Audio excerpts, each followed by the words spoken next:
children have.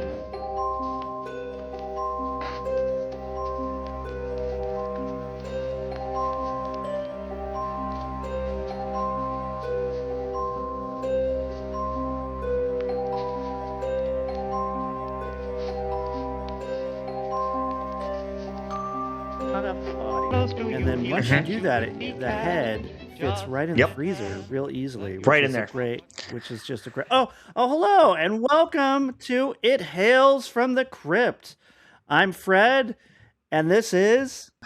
I'm Tim, and this is our inaugural episode where we will come together every week to discuss the newly released on streaming Tales from the Crypt episodes that came out of HBO in the late 80s, early 90s.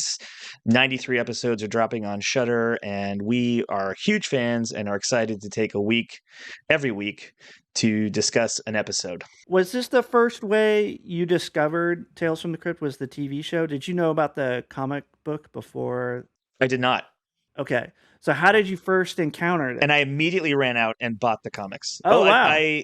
I immediately went to the local comic store. I was like, what are these? What are these comics? I don't know. And I like horror. And then I found out they were like written in the 50s. And I was like, whoa, this is 1989. And I'm a kid. And this is violent.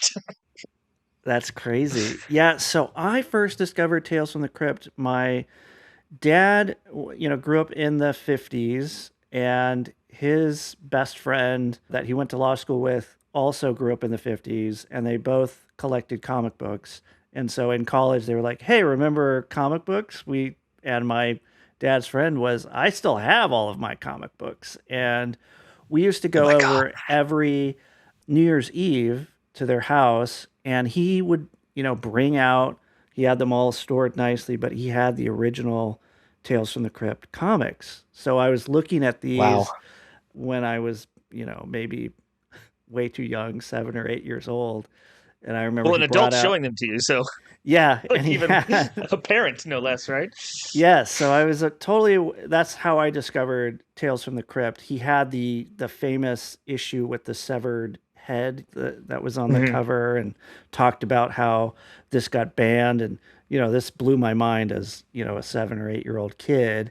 And then also we did not have HBO because my father was like, we have to save money, and that's a waste of money. But this same friend had HBO, and when this show came on, we went over and watched the premiere episodes, which were, I guess they showed 3 episodes back in June of 1989. The one we're talking about, The Man Who Was Death, was the first episode of 3. The second was, well, we'll get into that in the next episode. But they showed all 3 episodes in one night, and that was great. And then I had to wait until I could go over to somebody's house again to watch, Tales from the Crypt. Because of that, I'll be I'm sure I missed some episodes. So some of these will be new to me when we and me, because I saw there were 93, and I was like, whoa, I don't remember 93. I remember like some good character actors showing up, like Don Rickles is going to be in one of them later on. And I'm like, oh yes, Don Rickles. And I think we see like Brad Pitt make one of his first appearances in something in one of them later. And I remember the Demi Moore episode. They got a lot of big stars, but before we get into that, let's get into the history of the comic and where that came from. To sort of talk about that, we have to talk about Max Gaines, who sort of invented the comic book. He was born Maxwell Ginsberg to a Jewish family in New York in 1894, and he initially worked as a high school principal before entering the printing business during the Great Depression.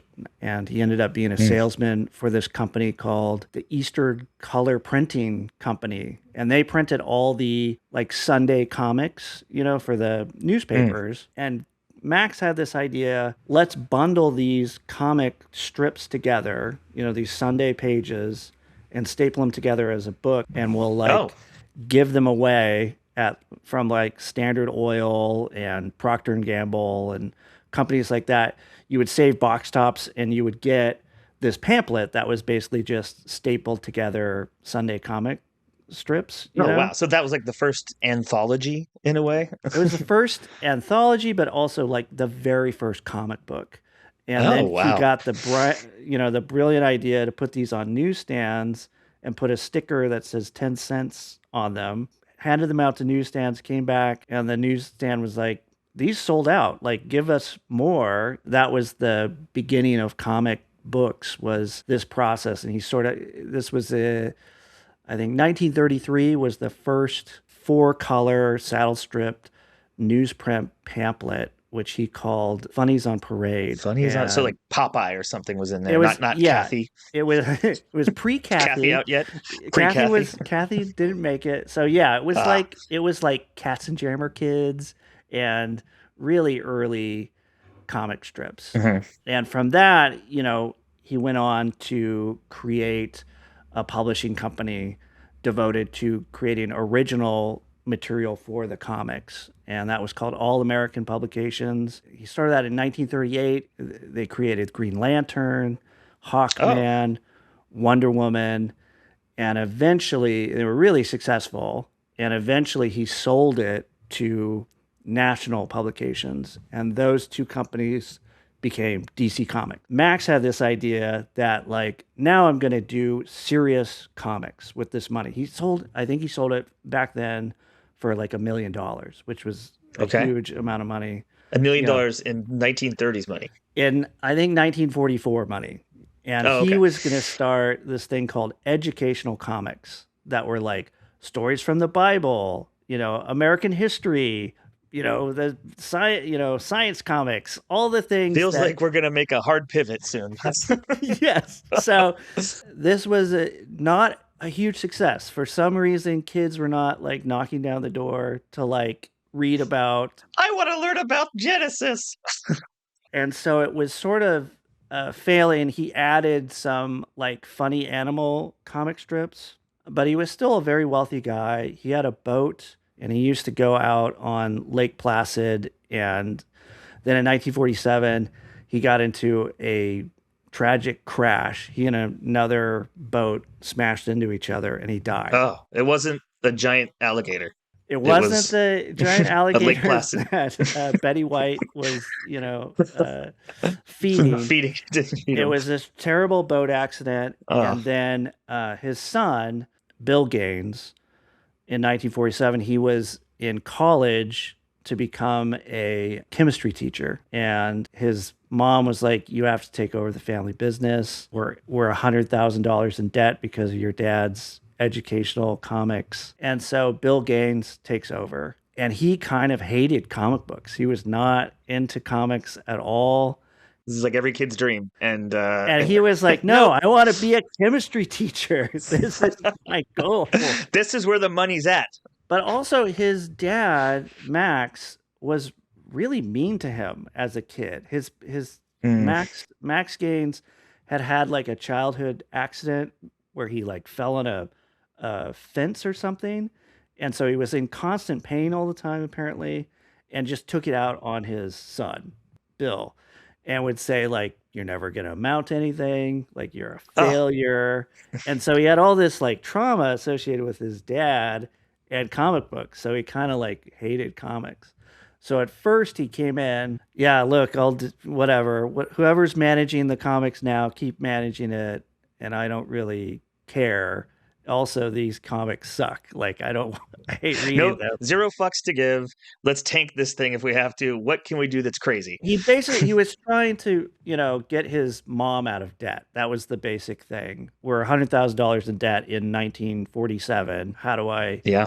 How do I figure this out? The thing comics were doing, which is the thing that, every mass medium was doing, was like following what's the trend of the day, like what's the latest fad, like superheroes were a big fad, and then romance comics were a big fad. And at the time that Bill Gaines took over, Archie comics had just come out, and that was like the big thing. Everybody wanted to know about this kid Archie and Betty and Archie. Veronica and this Sugar. Jughead Nah, nah, guy. nah, nah, nah, Yeah, nah. yeah. It was like they all want to know about that hamburger eating Jughead guy, and so like they all wanted teen romance comics. Bill Gaines was like, hey, we got to do some teen romance comics. And this artist came in, Al Filstein, and he was known Yep. as, they called him a headlight artist because he drew these really buxom 50s Okay. ladies. Headlights. And that's that's genuinely what they called him. And so he came in and The suddenly 50s. Max Gaines liked comics. He's like, oh, I don't know what else, but I like this. I like these foxy I like these ladies. headlights. Yes. So you're hired. Hires them immediately. They become really fast friends because they have a shared love of like early radio, The Shadow, The right? Shadow, but especially like all these horror shows that were on at the time, like Inner Sanctum, Lights Out, The Mysterious Traveler, The Old Witch's Cave. I grew up with Ooh. I feel like I grew up Yeah. in the wrong era because this is all my dad had like cassette tapes of these that I would listen to. But they were into this, and suddenly they made a pivot where Bill Gaines was like, "Wait, hold off on this teenage romance comics. We're gonna do horror comics," and that's where the idea came. At the time, true crime comics were really popular, and that's what was Yeah. making their money. And they had a couple comics, War on Crime and like Crime Patrol, and that's where they sort of first put the Crypt Keeper in Crime Patrol. It was like Tales from the Crypt of Terror, and they had one little 8-page adventure with the Crypt Keeper, and then in War on Crime they had one little adventure with the Vault of Horror guy, the Vault Keeper. Yeah. Right. The Vault Keeper. And those were people, they were getting letters, they were just for those little segments, and so they spun it off into the Crypt of Terror and the Vault of Horror. I love this like money saving idea. So the first issue of Tales from the Crypt, or the Crypt of Terror as it was Crypt called, of Terror, yeah, was issue 17, because if you started, it was basically they did Crime Patrol, and then Crime Patrol became Crypt of Terror at issue 17, because if you started a new publication and wanted to get the bulk rate, like second rate postage, you had to pay the post office $2,000 every time you started a new magazine. 1950s money. 1950s money. That's like a lot of money. Yeah. And so to get around that, smackers. Yeah, smackaroos. So to get around that, Bill Gaines was like, well, we'll just change the name, and we don't have to pay that. It's still the same title. It's number 17. And so that's a producer move. You got to give him credit there. Gotta give him credit. Mom would be proud of her son. Exactly. It was all about getting out of debt. The other thing that's important in this first issue 17, appears this story, The Man Who Was Death, which is great that they adapted, like, from the very first issue, the first episode of Tales from the Crypt, which wasn't the first episode shot, but was the first episode aired. Drop. It was the first one that dropped. So the Tales from the Crypt, it was this popular comic book series, from EC Comics. They got into trouble with the House on American Activities Committee or House on Juvenile Delinquency, and they got banned, right? So it was like this thing that all these kids who were like my dad's age, or Stephen King's age, or Robert Joe Dante, Walter Hill's age, all grew up, John Carpenter, all grew up with this memory of these great horror comics that they loved, and then suddenly they were all gone. It all kind of comes together with Joel Silver, who worked with Walter Hill first on Streets of Fire, which Walter Hill, when he grew up... Streets of Fire. Great movie. Love it. Great movie. Musical, action, but Moranis. Totally a comic book movie before comic book movies were a thing. Walter Hill grew up, he had severe asthma, like a lot of filmmakers, like Martin Scorsese. And he grew up reading comic books, was a huge comic book fiend. and thought he was going to make comic books when he grew up. Oh, look Hmm. what shirt you're Yeah. wearing. It says I'm wearing directed by directed Walter by Hill. Walter Hill. My T-shirt I bought online from I think Brian Sauer, who hosts a podcast, Pure Cinema podcast. I think he sells them or designs them. They're amazing. Well, there you go. But Got to continue with get him. Walter Hill So and Joel Silver. Walter Hill, they're making this movie together, which is very comic book inspired, and they both talked about how they loved Tales from the Crypt growing up. You know, there was a movie in the 70s that a British company made, but we would love to bring that back as a movie series. That was, I think, 1983. Jump forward to Joel Silver, keeps that in the back of his mind, starts working with Richard Donner Lethal on Weapon, right? Lethal Weapon. Yes. And Yep. Richard Donner, also a huge fan of Tales from the Crypt, said, you know, after Superman, I was going to do the movie because I had done The Omen, which was a huge hit, and I had done Superman. So what's next? It's like, what's the biggest comic book horror thing? Tales from the Crypt. Hmm. But we couldn't get it off the ground back then, but I'd love to be involved if you can get it going again. Still have a hard time getting Tales from the Crypt sold as a movie. And then Joel Silver works on Who Framed Roger Rabbit, producing that for Robert Zemeckis. It Hmm. is a huge hit, along with Zemeckis had done the Back to the Future film and Yep. basically could do anything he wanted, and was also a huge fan of Tales from the Crypt. And once they got those three people together, Yeah. Three big all names, three powerhouses right huge there. names. Also, you know, Joel Silver had produced, you know, all these huge hits as well. Yeah. Was like one of the, if not the biggest producer in the 80s, you know, one of the Hmm. biggest producers. They bring it to HBO, who did not have a lot of television under its credit. I think they had done like The Hitchhiker Show, which is another anthology Yeah. show. And Dream On, maybe. And maybe Dream Is that On, what? maybe I mean, Arliss, the maybe Arliss at this Arliss was point. coming up. Yeah. Yeah, I don't know what their first shows were, but I remember like, whoa, HBO's getting into this game because I used to just watch movies that were replayed there. But they thought it was the perfect place for Tales from the Crypt because they're like, this has to be edgy horror. You know, we want nudity, foul Yeah, language, violence, gore, all the stuff it that we cannot loved as go the up kid, against. and Yeah, it can't go. can't go up against Mr. Belvedere. And there's a famous story that when they were putting material together for the marketing team for HBO, they're like, here's our TV slate. And it was just a quick cuts of all the nudity and violence and people saying like fuck you to the camera to this marketing team, and there was just silence after they showed it. And one of the guys says, well, that's not TV.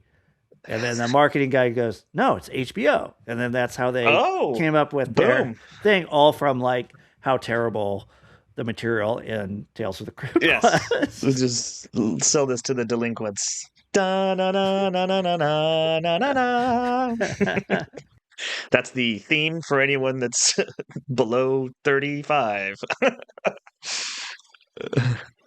So, with all these guys together, they were able to get the show to HBO, and then they really bring a film quality to it. And you can see that in this first Yeah. episode. I think even before you see it, you hear this great score by Danny Elfman, who, you know, was the biggest guy at the time, you know, was doing all the Simpsons. He had done Pee-wee's Big Adventure by this point, I'm pretty sure, yes. and Batman. I think he had just done Batman, right? That came out in '88, Yeah, didn't it? that was 89 as well. So around the Or same '89 also, time, yeah. you hear this, oh, this is like a full on, this isn't, they're not skimping on budget stuff. It's not a jingle. It's There's not a no jingle. It's not like a synth heavy score or like, you know, Mike Post used to do like, I feel like every Right. MVP score. Alan Thicke would write the lyrics to Yes. things.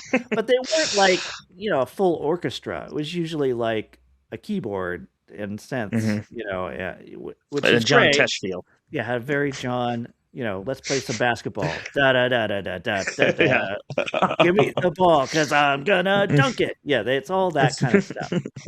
Hmm. So you can see that with this first episode, The Man Who Yeah. Was Death. And then you hear it, you have this great intro with the house going down in the crypt, this crazy puppet thing coming out, and Kevin Yeager puppet, right? He did Chucky. yes. So Yes. Kevin Yeah. Yeager, we can talk about that as well. But Kevin Yeager, he actually used the same eyes from Chucky in the Crypt Keeper's eyes. So those are Chucky's eyes that you're seeing. Oh, yes. It's Yeager's baby, Chucky, buddy. So this little baby grows up to be this desiccated, disgusting corpse. Yeah, yeah. I mean, that opening credits.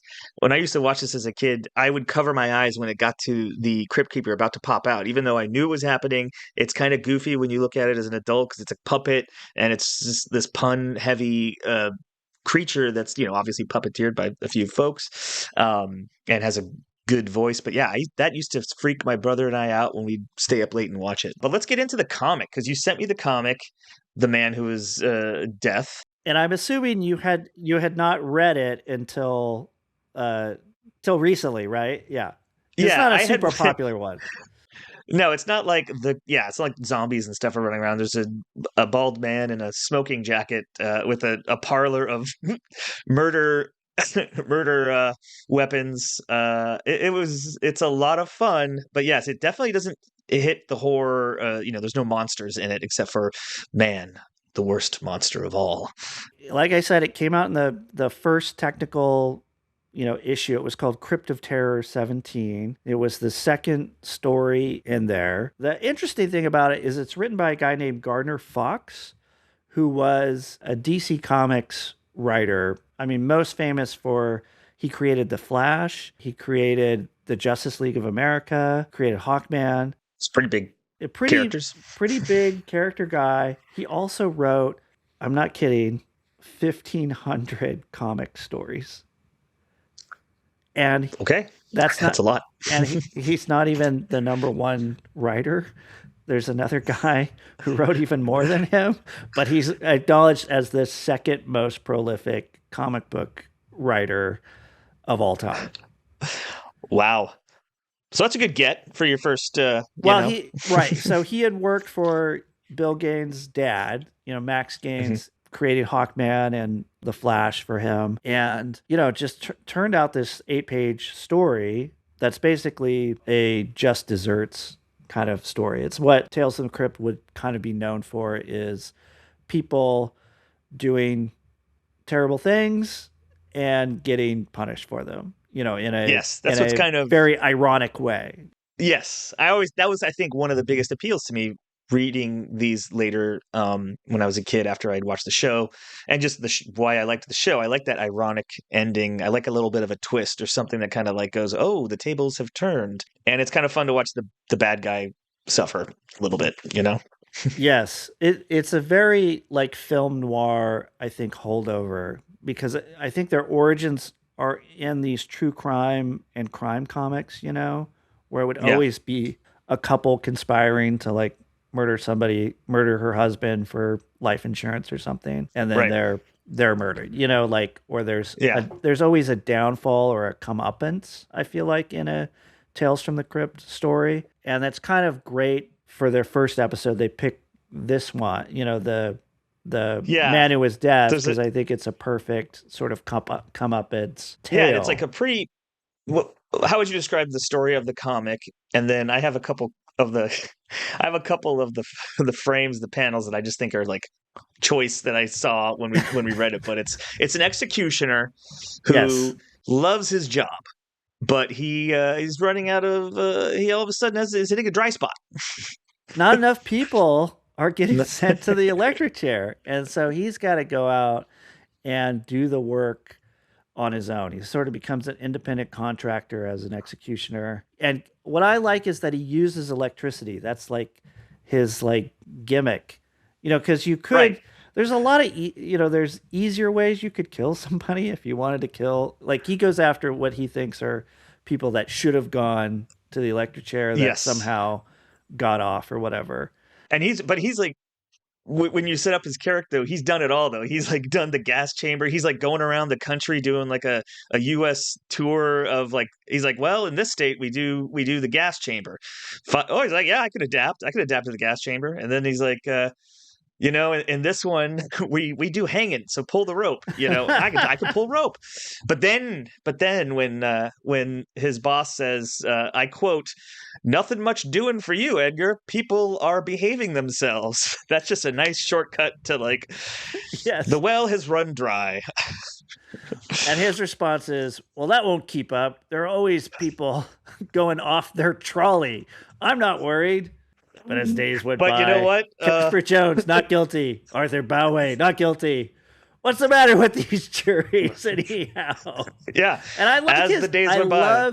I love how his house also, that he wears this ascot, this red robe, and then it's basically the Five Timers Club jacket, but red, from Saturday Night Live, and he's like a smoking jacket, and then giant swords, a guillotine, a mini guillotine, and like we're gonna have to put this on an Instagram page to show everyone like just how the art is great, and this particular panel just shows us everything about our hero, who has a different name than what will be presented in the HBO show. Right. And I'm not sure why they did that, but they do change his name to Niles Talbot in the TV show. Yeah. Anyway, I like the artwork. The artwork is by a guy named Bill Fraccio, who was sort of he did a ton of comics. He wasn't really a super famous artist, but I like the little touches he gives. This character of the executioner really makes him look like a skull. In some panels, gives him these crazy eyes in another panel. Like it's kind of hilarious, but not really a lot of characterization there. It's just really the plot. It's what can you do in 8 pages is really exactly 8 pages. You literally, like, the second murder is a guy who says, "Think I'll take a nice warm shower. It'll help me sleep. Let me forget my murder trial. Safe at last after all those months of worry. I don't know who killed Jim, but I didn't, and thank goodness the jury believed me." And then he looks like he gets electrocuted through a water through his eyes. It's really great. Yes, it's a great panel. At first I was like, did acid come out of there? But I guess he's being electrocuted because the guy. Yeah, he's got to electrocute him. And then that's the guy's thing. And then, like, what does him in at the end, what I thought was interesting, that in the comic, when he's finally discovered as this murderer who's been taking people out, is it was lightning. A flash of lightning is what revealed him to the police. And I thought that was sort of like a nice sort of turn of the table. That's good. That's good Garner Fox writing there of electricity as his downfall in more ways than one. Exactly. And then in that panel, he does look like a skull. He's like in his trench coat and his hat, and then you kind of see his skull-like features there before he's about to abduct a woman and throw her in an electrocuted kiddie pool. In the rain. Yeah. Well, you can't fault him for creativity. He really does do what he loves, which is great. Yeah. So anyways, great comic, fun little 8-pager that then is a good blueprint for Walter Hill to come in. And you want to talk about the episode now? Yeah, let's get into the episode, which, again, the first thing I noticed about the episode, watching it again, 40 years later, is the music immediately jumps out. Right. You hear this amazing, like, carnival-esque calliope music at the beginning. Yeah. As you're seeing the credits roll, after Ry Cooder. And it's Ry Cooder. Frequent Walter Hill collaborator, a lot of bluesy dude who opens up with this sort of, this crazy mechanical calliope merry-go-round music that I think I texted you. I was like, just where do I find this music drop? Because this is amazing. And it's funny, when you sent me the link to the other music from that episode, which is more the bluesy sort of background music, when Sadler is giving his sort of monologues to camera, everyone in the comments is like, I don't want, like, this is great, but we want the Calliope music. Where's that? Where's that? No one can find it. And everyone is trying to find it back and forth. So, Schroeder, if you're listening, we got to get that online. I need to soak that up more just in my daily life. Yeah, Schroeder, legendary musician. You know, he played with the Rolling Stones. One of my favorite songs is that song "Memo" from Turner from the movie Performance that Mick Jagger does. That opens with that slide guitar, Yep. and that's Schroeder. You know, doing that because that was his specialty was slide guitar. Yeah, he did. He helped him with a lot of the sort of like the Stones country sound when they were kind of getting that, obviously blues country, you know. Was that Exile on Main Street that he worked? On that? He worked on Let It Bleed, and he worked on a couple albums, but didn't really get along with the Rolling Stones, apparently. He didn't like, in particular, Keith Richards and him did not get along together. Okay, just don't touch Charlie Watts. Yeah, but he did. So I don't know how much you know or how much we want to get into Schroeder, but I think he's a fascinating guy. He grew up in Santa Monica. He was blinded in one eye when he was like 4 years old. And so he was drawn, I guess, to music because he couldn't see, you know. Really got into blues and jazz, that kind of stuff as a guitar player and a banjo player. He learned like open tuning from blues musicians, and he introduced that. According to him, he introduced that to the Rolling Stones. Open G tuning that now, after I think Let It Bleed On, is what Keith Richards uses. Has been using since then, is a open G tuning that he learned from Schroeder, because Schroeder was like a session musician on, you know, a couple of the albums, and then did not dig it, did not like working with the Rolling Stones, apparently. Yeah. At that time, I think, to be fair, the Rolling Stones were pretty crazy and living it up, and I don't know if they were simpatico together. Well, yeah, you mentioned Performance. Performance is quite a performance, right? Oh, I love it. The Nick Rogue movie. Yeah. Mick Jagger in it as a reclusive rock star who switches places with a gangster played by Edward Fox. It's pretty wild. What a combo. Wild movie. I love it, but has that song "Memo" from Turner in it, which, like this episode, is where Mick Jagger breaks the fourth wall and starts singing directly to camera in the movie. Oh, okay. Wow. That's interesting. To bring it back to the episode, much like Bill Sadler does in this episode. And I think this is the first time I remember seeing William Sadler, the actor, in anything, was this episode, I think. And originally, I had seen him in Die Hard 2, and he was fantastic as the villain. I liked him. He's definitely... Was Die Hard 2 after this or before this? I think it's the same time. It's like in the 88, 89 time.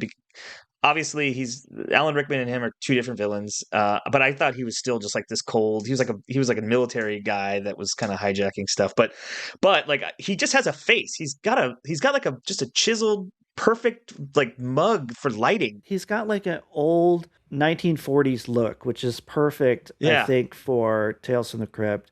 But originally he came in to audition for the police detective in this episode, and they wanted to go with a bigger star. Like the two people they wanted were John Malkovich, who kind of looks like the cartoon character, comic book guy. Yeah. And the other choice was Christopher Walken. You know, so very different take, I think, originally on this character. And two people with like very strong vocal cadences that I think are completely opposite of what we end up with here, which is sort of this Bill Sadler down home Oklahoma boy twang, you know? Exactly. And I think he came in with that audition with that take on it, because he got the role, but the condition was you have to do it exactly like you did in the audition. So whatever he brought was, I think, must have been an original take. I would be interested to talk to him and see what he did in that audition.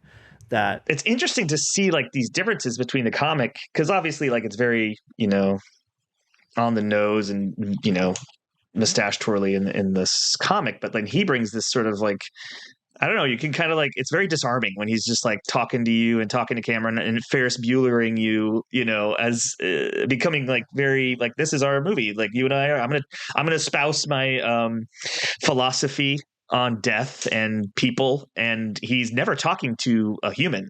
The bartender talks to him, and I think they kind of have a couple moments, but he's always talking to us. He's never really cares about people. You can tell. Yeah, but it's such a great performance because it's essentially a series of monologues that he's giving about Yeah. like, I love his line. He has a line like, "I used to own a hog once myself." Like when he's talking about being a biker, like I got nothing against bikers. In fact, I owned a hog myself, and like is giving like speeches. He has another one about like you got to know how to treat women, and like has his whole misogynistic Oh view yeah. that he lays out. But he's Does he say like sadly, treat whores like queens and queens like whores? And that's how you that's a quote from the show. And yes, it kind of echoes like some of the weird stuff going on in modern, like, how people, like those some of those like men influencers are like, this is how you treat people that are like the Tates of the world. And it's crazy. It's crazy that he's like, it's definitely where you start to, I think, sour on him and be like, oh, you've yes, gone in another direction with this. Like you're almost liking the killing too much. from the beginning, it's like, oh, this guy. It's one thing to love your job, but when your job is an executioner, maybe that takes it too far. Yeah, and they did some good stuff with the adaptation too. And like it wasn't like as simple as, well, people stopped killing. It was more just like, hey, the politics of it all are like they're trying to get rid of the death penalty, and that's kind of what he loses his job, as a result of like the death penalty going away. So what's interesting about that, they keep showing that red phone, which is like they're going to call the The governor, governor. or whatever. The area code on that is 501, which was which is the Arkansas area code. So that would have been Oh, Little Rock, Arkansas, and in '89 that would have been Bill Clinton that they would have been calling because he was governor of interesting. Arkansas. Did not So know that. I think that was a fun little bit of trivia that I dug into with Well, that. it's also funny that when he loses his job, he asks like, "Well, I'll just go back to being electric, working as a janitor or like working as the electrician here." And he's like, "Well, you trained your replacement before you became the executioner." So, and then he kind of whispers in his ears, "It's like we don't really want you around the prisoners. They don't." Which I thought was funny that a warden is like caring about the prisoners, like this psychopath. We don't really feel comfortable having you around the prisoners. And Sadler takes it as like, well, I can handle myself. Like I can kill anybody. And it's like, no, no, Yeah. no, that's not the No, no, reason, no. Yeah. And then Yeah. I love so that carnival sound, that evokes like I think a carousel going around, I think is Yeah. sort of A merry-go-round perfect carousel. Yeah. that because the episode goes all the way around full circle, right? It's like that. Hmm. He starts out, he switches places with the executed prisoner by the end and is saying the same thing. And even that is echoed when the warden, he's about to be executed, and the warden whispers, geez, Niles, sorry it's come to this. And like, I feel real Yeah, bad. it's We got to tough. kill you. My good friend, old buddy, old pal, Niles. Yes, exactly. Exactly. Yeah, there were a couple of little funny things I noticed. Obviously the setup and the payoff and the return of the merry-go-round, and the governor will call. I promise the governor will call. In the beginning, he's calling everyone at the yellow. In fact, there's a character named Charlie Ledbetter. All these guys go yellow. And it made me think of like, was there like a song, Yellow Ledbetter, like Pearl Jam? I don't think it was at the same time. Maybe it was very prescient that he's like, oh, Yellow Ledbetter. I thought of that. Obviously, it's just the psychic nature of Tales from the Crypt predicting that Pearl Jam would write that song in 1992. And then there's another moment where he utters the phrase "easy peasy Japanesey." What Bill Yes. Sadler does, Yeah. and I had never heard that phrase except for in Shawshank Redemption, which Brooks in the Brooks Was Here says at one point when he's like helping Andy Dufresne learn how to stack books or be a librarian. He's easy peasy Japanesey, and I remember my spider sense going off. Is like, it's just funny that Bill Sadler says that in here, and then a few years later he's in Shawshank Redemption where that is said, and I had never ever heard this phrase Oh, before or after. interesting. I was just going to drop a couple other like hilarious cameos or just random character actors, which I think over the course of watching these, we're going to just see people like, I know that actor. I loved James Flood, the biker. I thought for a while, he was Waingro in Heat. You ever see? Then he looked like Waingro, but he was actually the guy in T2 who puts his cigar out in Schwarzenegger's pectoral muscle. Wow. And was a biker as well. So he's the Jimmy Flood lives on in T2. He was really milking all the biker roles he could with that look. Yes. The guy I love in this is Garrett Graham, who plays the guy who is executed in the hot tub. Also, the first nude scene we have in Tales of the Crypt is that sequence. Cynthia. Shut up, Cynthia. Yes, who was this couple who had murdered. But he is great. He was, I know him from De Palma movies. He was in like the early Brian De Palma films.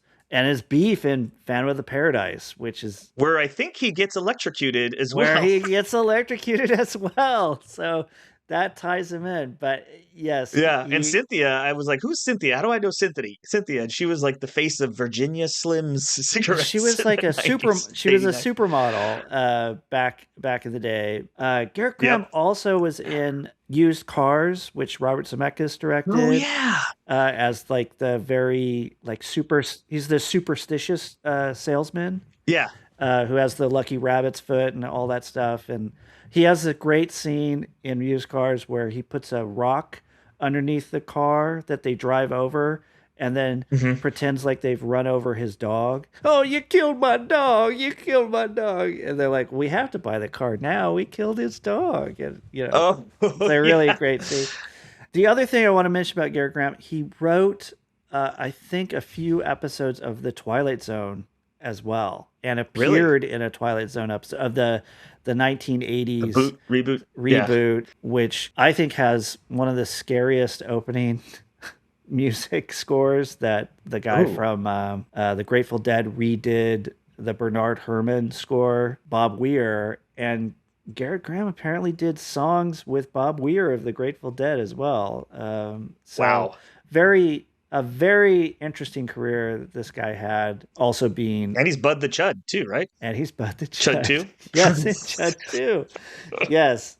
Great. Oh, bless him. He's done so much, like, there's so much you could just talk about with him. I mean, Sadler, too, has done a million things. He worked with Walter Hill a bunch of times, but is also the actor who is in the most Tales from the Crypt stuff.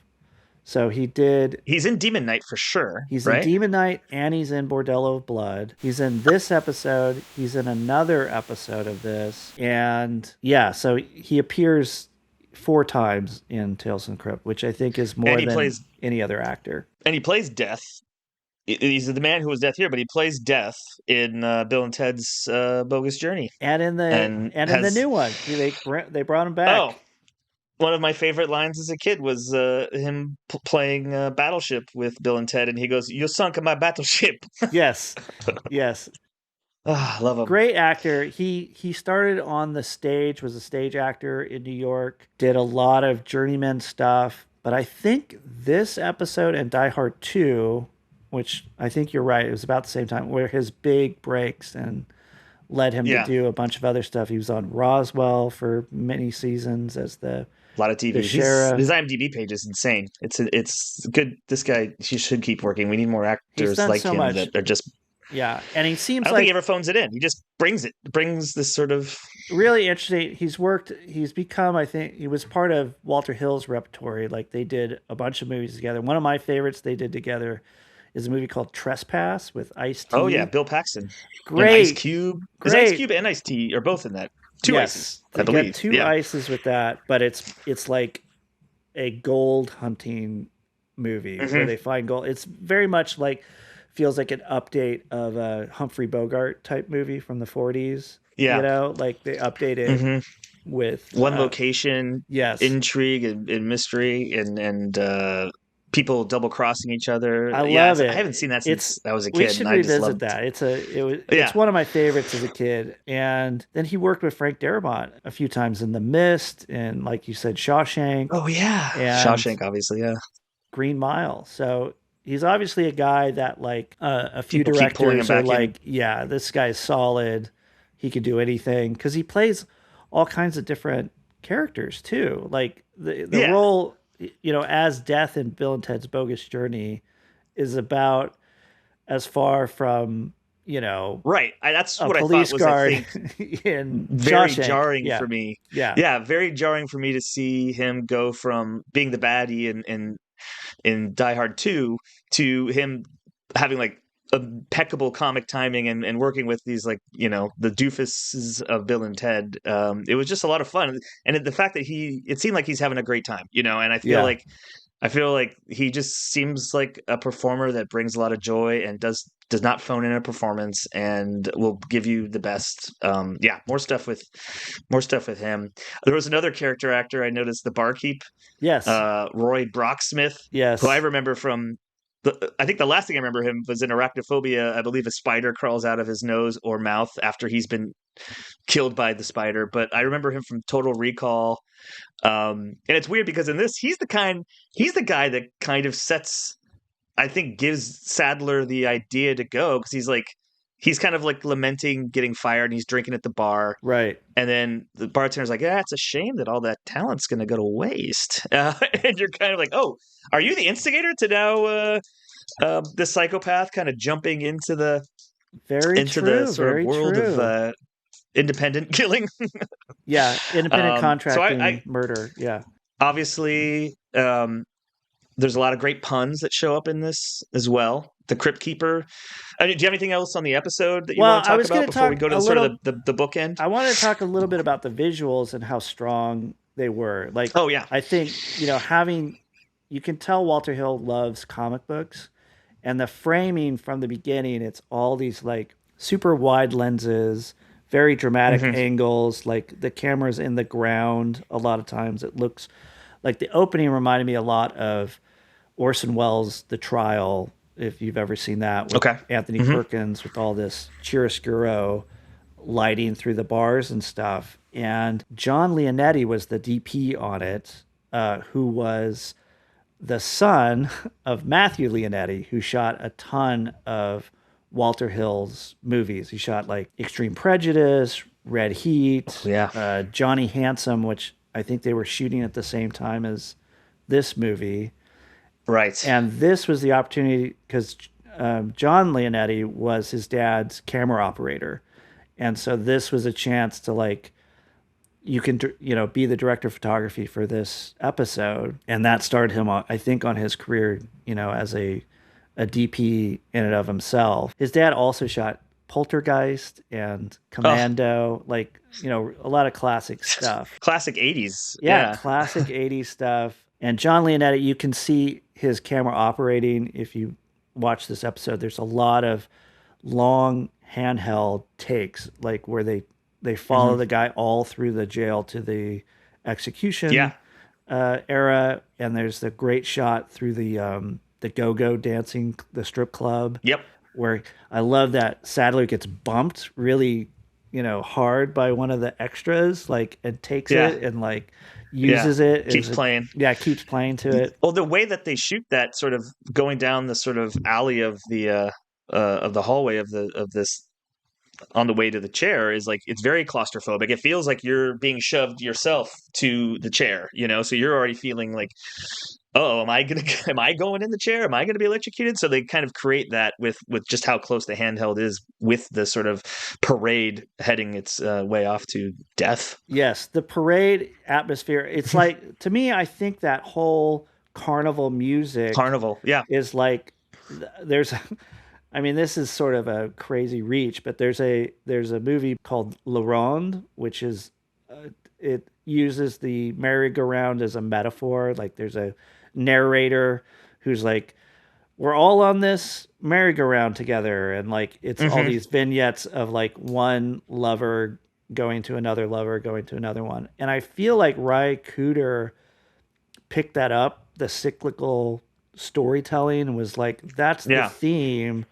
And I'm really going to accentuate it with this carnival. Cause that's what I'm thinking is like a Yeah. merry-go-round that's like what goes around comes around kind of thing. And that Yeah, it's metaphor perfect for this works. sort of justice that fate plays on our friend Niles, and like the minute that needle drops at the end and you're kicked into gear, you're like, here we go. This is we're all you ready for the ride? This roller Yes. coaster? Yes. Like you kind of know what's going to happen now. Yeah. It's And great. I just love that callback. It was so good. Yeah. Leonetti, the DP, he shot all of the Crypt Keeper sequences apparently for all Oh, 7 seasons. which has a different look, right? Because we're like in this sort of cavern and it's very creepy, and I feel like I'm in the set of like Pirates of the Caribbean or the Haunted Mansion.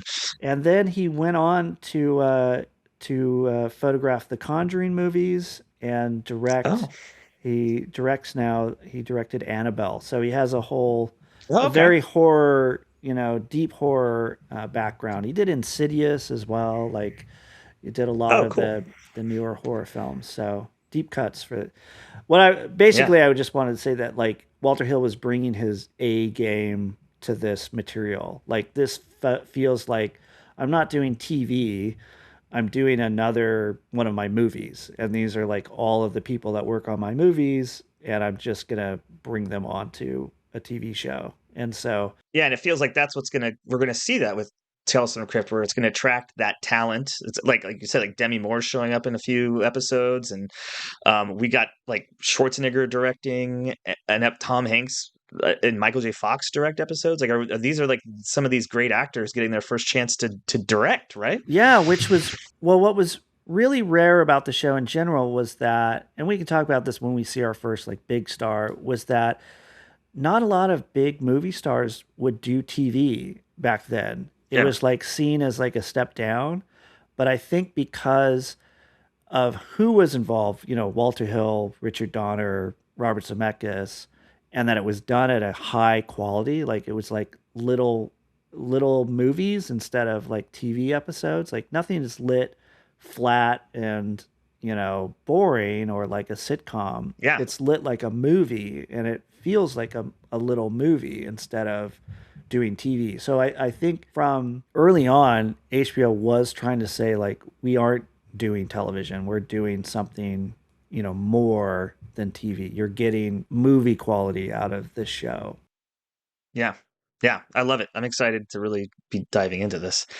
Well, then we have our Crypt Keeper at the end who, like, we Yes. come back to him. He kind of, with his tongue in cheek or lack of tongue in cheek, I don't know how I want to play that one, but has the puns, right? I'm a dad, so I'm going to have to drop and respect every single one of these puns that he does. But I remember uh, coming back, he drops three in the last end. That's like, what a revolting development. What a switch for oh poor Talbot, and I'm sure he never knew what hit him. That's basically a turkey. He shot a turkey on the bowling alley with those three back to back. I think. Really, really good quality pun stuff. I should point out that Bill Gaines, who did the comics after all the horror comics were shut down, he went on to create Mad Magazine.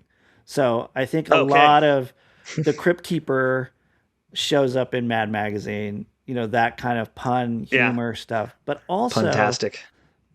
dates back to those original radio shows, the old witch, which can, and Inner Sanctum had a host named Raymond who would, Yeah. open every show with like, "Oh, welcome to the Inner Sanctum. Some of us are still hanging around from the end of a rope," and it would be like, all this kind of. I feel like that was like part of the zeitgeist of the Yeah. era Well, was. and you and I are huge fans of the horror hosts, with Joe Bob Briggs Oh yeah, fans, but then like Elvira and Svengoolie. Alfred Hitchcock did it. Yes, yeah, Serling, less horror, but just more like, let me take you on a journey and let's wrap it up with the lesson. And I think that's what's so great about this sort of character that takes us on each journey each week, or each episode. Um, Yes. He's just fun, and the Muppets and puppets are fun. And There should be more of them in life. puppets and Muppets are fun. They're great. Today's episode is brought to you by Crazy Talbot's Electric Chairs. Yeehaw! Are you sick of all the prisons and third world dictatorships having all the fun with electric chairs? Hi, folks. I'm Crazy Niles Talbot, and I'm fixing to solve a problem that's had my blood hotter than July asphalt. Ooh, that's hot. I think it's damn good un-American that until now you could not enjoy the pure ecstasy that is 2400 volts flowing through a sitting device. I tell you what, it is to die for. So come on down. We got volts. We got value. We got the lowest prices at 3 counters, guaranteed. Or my name isn't Crazy Talbot. Crazy Talbot, is this chair really shock absorbent? Sir, it ain't absorbing shocks, it's sending them. Now sit down and try this model out. Hot damn, another one-way ticket to ride the lightning. Every chair comes with my Crazy Talbot promise. Y'all sit down once and y'all don't get up disappointed. In fact, you don't get up at all, cause you done shit and piss yourself upon being fried like a big old pan of catfish. Financing available, last will and testament not included, but highly recommended. Crazy Talbot's electric chair. Come on down, we'll shock you with our prices. Free validation and a complimentary tote bag for mom. Yeehaw! Now with new capital punishment comfort foam seating. Well, great. Well, we want to also, for our viewers out there, we want to do something new, and obviously we like puns. Our listeners or viewers, if you're watching the road while you're driving, we have a segment we call the Vault of More, which is going to be our play on the Vault of Horror. Welcome to the Vault of More. Well, yes, the Vault of More will bring you more of what you just heard, but, recommendations.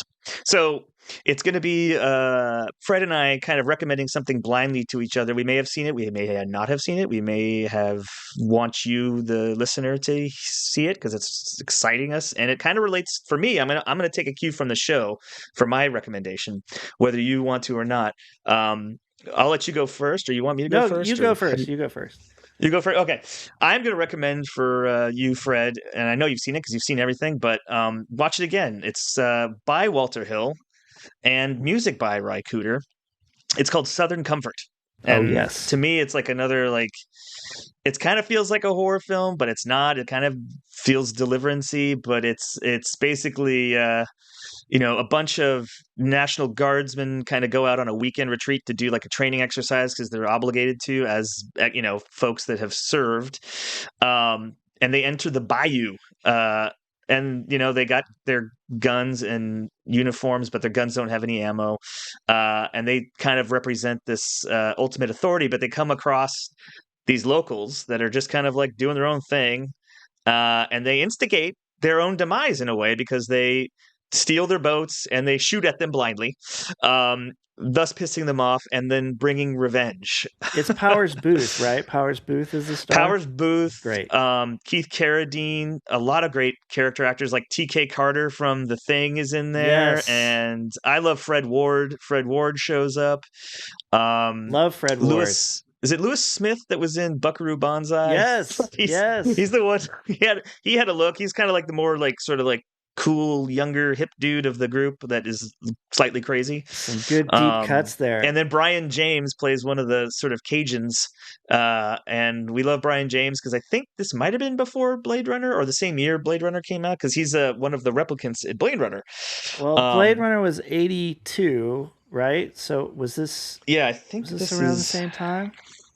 We can look I believe so. Now, yeah. I have seen this. I actually, when I was in film school, the cinematographer came and spoke about his career. There's a guy named Andy Laszlo who shot this movie. He also shot The Warriors for Walter Hill, and he also shot... That was going to be one that I was going to go to, but yeah, I think everyone knows The Warriors. I think everyone knows The Warriors. I think this is a much deeper cut. And this film he talked about because they flashed the whole film. So they exposed the film to a gray card and then shot it. So everything has like a milky texture to Oh it. yeah, you feel it. And that was like a technique that was very risky because, you know, if you did it, 1 degree wrong, the whole film would be ruined and would just look like white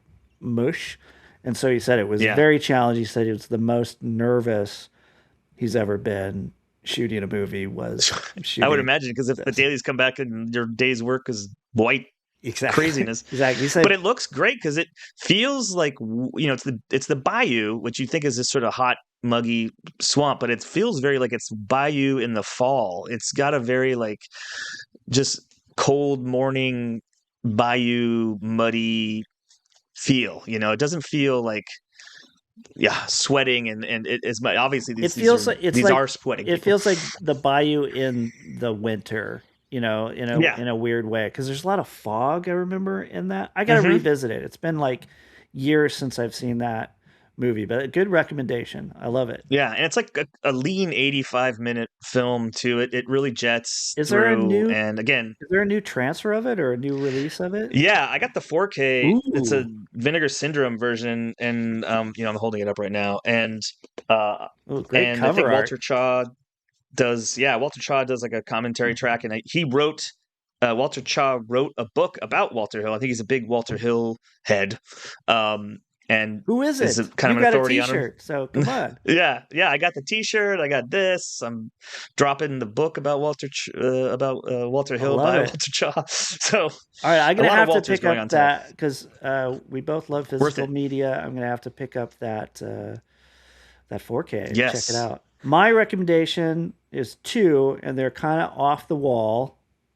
Okay, I got my pen ready. And they're both music. So the first one is Ry Cooder's 1978 album Jazz, which has a lot of this sound, the carnival sound to it. It's like his ode to like early American music and like vaudeville kind of music. And so it has some carnival sounding stuff, some organ, a lot of blues, a lot of, not exactly anything I would describe as jazz. In an album that's called jazz. In an album that's called jazz, but he's Ry Cooder. I'm not going to argue with him, but it's like all early, sounds like early turn of the century, 18th, 19th century music. That you would have seen at a carnival show or a sideshow or something that he's playing. Yeah. And then you see the geek eating chicken heads. Exactly. Yes, that's what you want to see. Is there lyrics in it, or is it just instrumental? A lot of it's instrumental. There's some singing on it as well. Some lyrics appear on it, but some instrumental stuff. And the other one I want to recommend, this was the original recommendation, is Boards of Canada's new album, Inferno. Oh, really? Is great. This has nothing to do with the show. This is just a random recommendation. But Boards of Canada, you know them. They're like, these synth guys from Scotland. They haven't had an album in like 13 years. And I was going to say, I used to hear them a long time ago, but I haven't heard of a new Boards of Canada album dropping. So brand new album. It's called Inferno, and it's like a movie. Like you listen to it, and I think it works as an entire album experience instead of, it's not really songs. Yes. They all kind of go together, and I think I was getting like a horror vibe out of it. So check it out. I think you'll really love it. And it's great. There needs to be more horror musical operas, right? Yes. I think so. More horror stuff. And they're kind of like, they're kind of avant-garde too. They are. They're very weird. They're like musicians, which I think Ry Cooder also is. Like, I don't think most people know who Ry Cooder is, but like the general public, they know who the Rolling Stones are, but they don't really know, like, well, without Ry Cooder, you wouldn't have the distinct sound that you have from the Rolling Stones. that kind of stuff. So, and I think Right. Boards of Canada is like who, Radiohead listens to, and influences people like Yeah. that. And they're Scottish, and that's And they're my Scottish. I'm a big Mogwai guy, so Yes, I can appreciate the boards. We've both seen Mogwai together, so we love it. But I think you'll really love this album. And if you like Awesome. the Carnival stuff by Ry Cooder, I think you'll like his album Jazz. So check it I'm out. going to give it a whirl. And if any listeners out there know where we can find that Carnival theme, send it our way. We want it. Yeah, how can they get a hold of us, Tim? What's the best way? Well, we have set up an email address at hailsfromthecrypt@gmail.com. So fire off an email if you have any questions, comments, anything you want to tell us. Maybe we'll do a listener email day one day. Who knows? And then we'll probably be on Instagram if by the time this airs, and we'll have an Instagram page you can comment on. All right. Excellent. Well, this has been a lot of until fun. next time. Yes, until next time. Yeah. That's it. I don't know if I have a we'll see have a tagline to get us out We of don't here. have a tagline. We need to figure out a tagline. It hails from the crypt at gmail.com for tagline recommendations. But until then, we'll see you when we see you. And we'll remain here in the crypt. Yeah, in the crypt. In the vault of the crypt. All right. Love you.